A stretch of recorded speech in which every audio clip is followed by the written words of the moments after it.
The other side of the world tonight, a monster storm is taking aim at the Philippines, which could be in for a very rough weekend. This is a Category 5, and in that part of the world, that large a hurricane is called a super typhoon.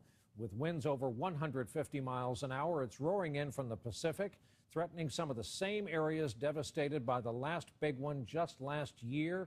NBC's Jim Maceda is in Manila tonight and has our report.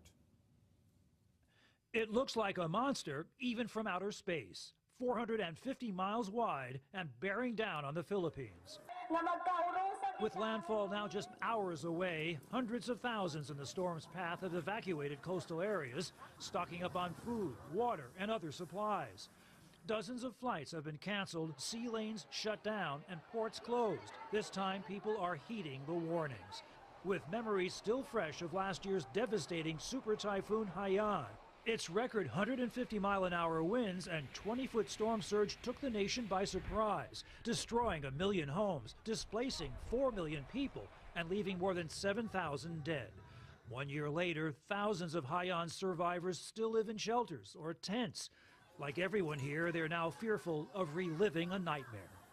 There is a probability of storm surges, and we just advise them to be prepared. With little more than faith, they say, to brace for what's heading their way. Jim Maceda, NBC News, Manila.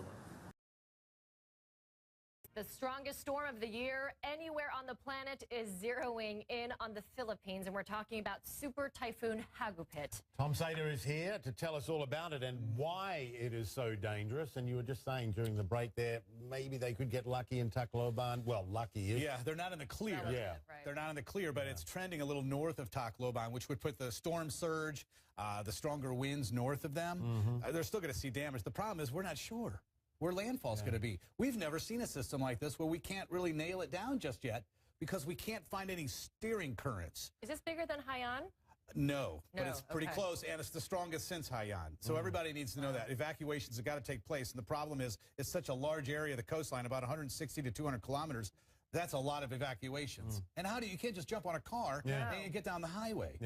Let's talk about it, because this is a beast of a storm. It's going to affect a lot of people. In fact, thousands and thousands are living in fear right now. Can you imagine the agony and the frustration? First of all, you're recouping just 13 months after 7,000 lives were lost, and you've been working all year long to try to get your life back together in your home, and you've got another storm system. Here's the path of Haiyan, down to the south in blue. This is now what we're thinking could be a closer path, which has really jumped quite a bit. This is 160 kilometers to the north. The Joint Typhoon Warning Center's now path has moved on land.